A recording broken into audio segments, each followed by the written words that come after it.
What is going on, guys? It's your boy Tempo Trades. The haters finally won, man. The haters finally won. We took a loss.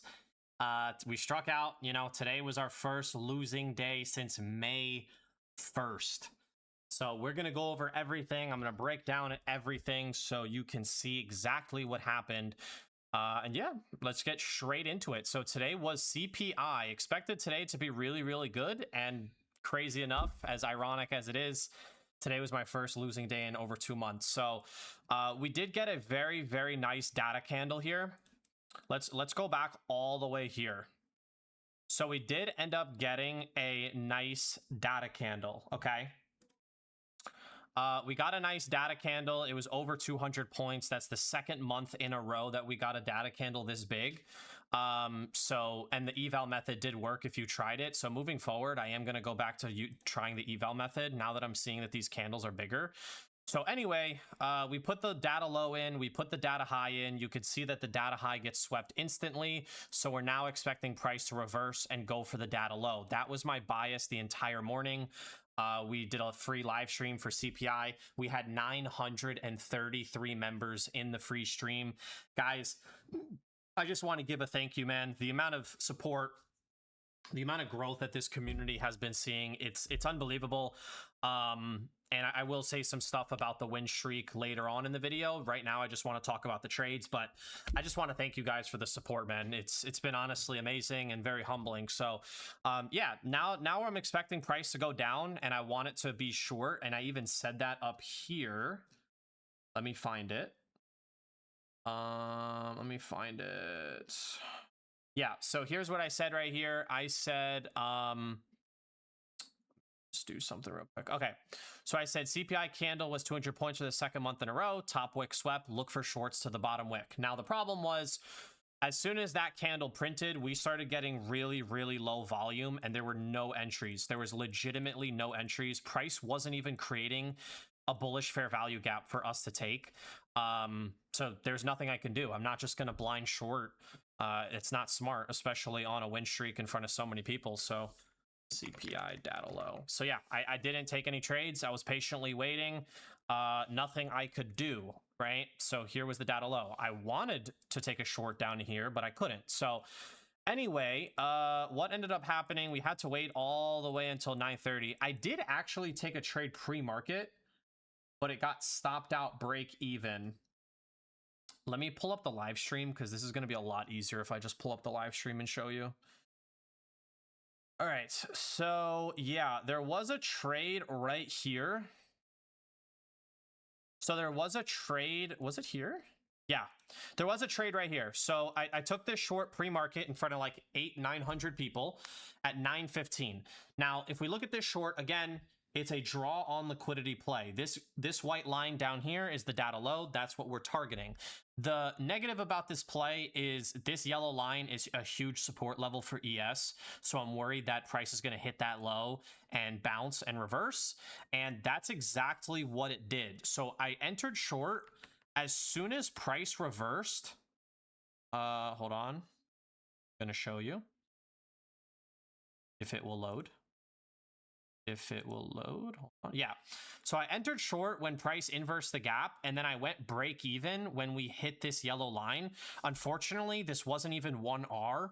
I was up about 22 points, and I was risking like 35. So in my head, it doesn't really make sense to trim there. If I did trim, it would have been super small.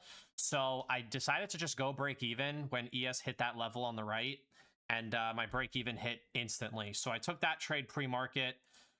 Then I went to the premium stream in the morning. Again, still just looking for shorts down to the data low. And I actually found a setup. You'll see.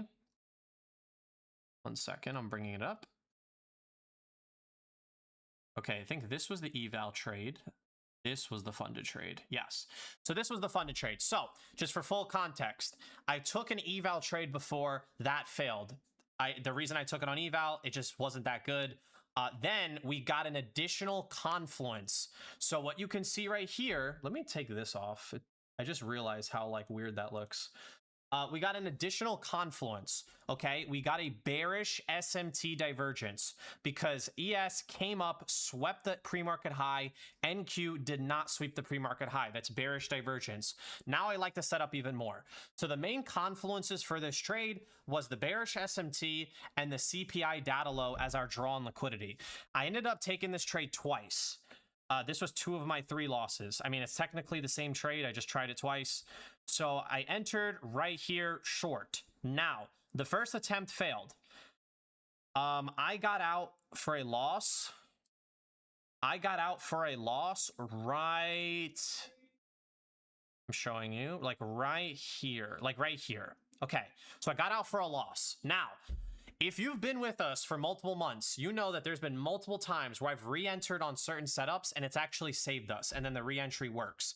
This was the same thing. I'm looking here. When I get out of the trade, I'm seeing if the fair value gap's going to get invalidated, if it's going to wick us and fake us out. And to me, this just looks like a fake out, right? We get the 2 wicking candles. Price does not close above the box. And then we get this huge displacement. You'll see in 1 second. It's going to be a long video. You get this huge displacement right here. So to me, in the moment, this looks like a clear re-entry to me. It looks like these 2 wicks up here just manipulated me, and that price is actually going to go where I want it to go. So I made the decision to re-enter right here. Okay, unfortunately, that lost again. It did look like it was going to win. I mean, the momentum looks so good. It looked like I was going to make the right decision. It was going to win, but it didn't. And we lost again. So now I'm down $500. The crazy part is the 3rd leg was finally the leg that actually brought us to the data low. You could see right here. Let me show you. The 3rd leg. Actually, yeah, this leg right here. This leg finally brought us down to the data low, which is what I wanted the entire time. So I got chopped up. It is what it is. And yeah, you live and you learn. Now, another thing to point out, Trump and Powell, or Trump and the Fed chair, were speaking the entire morning. The Fed chair was speaking from like 10 a.m. to 1 p.m. So I don't know why this is like, okay, here we go.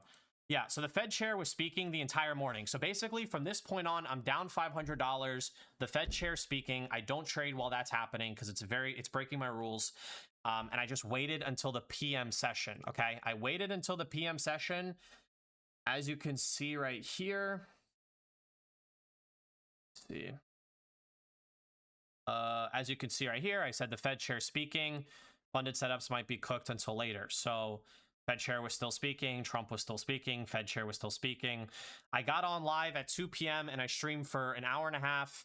And again, I'm down $500, guys. I have one last chance to save the win streak. And here is the last play that I found. Now, I want to talk about this play. So, this is going to be a very long video. Holy shit. I want to talk about this play, 316. It's right here, yeah. It's right here. All right, so here's the play, guys. Now, I'm down $500. I have one more chance. It's like 320. There's 40 minutes left until the market closes. And here are our liquidity levels. We have buy-side liquidity up here. We have sell-side liquidity down here. Initially, I was gonna wait for a sweep of liquidity. The problem is we're running out of time. There's a chance that we don't sweep liquidity. Actually, I could check. Yeah. So in hindsight, we never swept liquidity. So my decision was correct. We just ranged for the entire PM session. So for me, I saw this trade. It was like a B+ setup. This was the best trade I thought we were going to get. You might ask, what is this trade? We have a bullish SMT right here. NQ swept this low. ES did not sweep this low. Then we have 2 really good momentum candles inverting the IFEG. So I entered long on this trade. Now, my first TP was going to be here. My second TP was going to be here, okay? The next part to talk about, I could have went break even, okay? At this point, I was up 18 points and price broke a swing high. I told my entire stream, I said, look guys, full transparency, If I wasn't trying to save the win streak, I would go break even here. The reason I'm trying to play this more aggressively is because, in my opinion, this is the last trade we're going to get of the day. If this doesn't work, I'm probably going to lose the win streak regardless. So I'm okay taking this risk, not going break even, and hoping price bounces off the fair value gap. Okay, I made that very clear. I said that in the stream. It's recorded. And price did not bounce off, and I took the loss. So I'm down like $750. It's a huge red day for me, but again, I haven't been red in 2 months, so it's all relative. We're already 10 minutes in. This is like the longest trade recap I've ever made. Anyway, the last thing to talk about, guys, if you're new here, you know, the last 2 to 3 months have been unbelievable, man. We had 1 red day in May, which was May 1st. We had 0 red days in June. We're on a 36-day win streak. This is the second biggest win streak of my career. And I'm truly humbled, man. I'm truly humbled. Here are how now things stand. I got to add the second loss, so it's even more than that. But we're still green on the month. Obviously, we're pretty red on the week, but I have no question that we'll bounce back from this. Something I wanted to show you guys is when I went on my 48-day win streak in March, if you look here, we went on another, I think, 15-day win streak in April, the very next month, as you can see. So 16 days.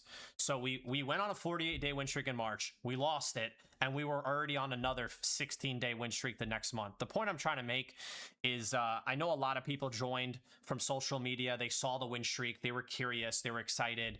And a lot of people are probably going to leave because they're expecting me to win every day. They're expecting the setup to have a 100% win rate. This is not the place for you if that's what you think this is. I'm trying to create profitable traders. I'm trying to help people and you know, build a better future for themselves. This model worked for me, and I'm trying to change people's lives with this strategy. So if you leave, that's fine. You weren't meant to be here to begin with. If one losing day is what's gonna make that happen for you. But if you want to stay, if you've seen multiple days of the win streak, or maybe even a full part of the win streak, and you've seen the magic, you've seen the consistency of this model, and you want to learn, and you're committed for the long haul, I'm happy that you're here, and I can't wait until we get to the next win streak, guys. You know, it may be soon, it may not be soon. I'm gonna do what got me here and got me this far. Just follow my rules, follow my strategy, and trust in the numbers and the data. So that's about it, guys. You know, that's about it. I am red. Your boy is waving the white flag. Tomorrow is PPI. We'll be back at it tomorrow. So depending on how that candle looks, I might go live early. If not, it'll be normal time. You'll have to keep an eye out on the announcements channel for that. But yeah, if you have any questions, please comment in the Discord. We'll see you guys tomorrow. That's how I lost my 36-day win streak trading the NASDAQ. You know, we made a lot of money up until this point, but today we're giving some of that back. Have a good one.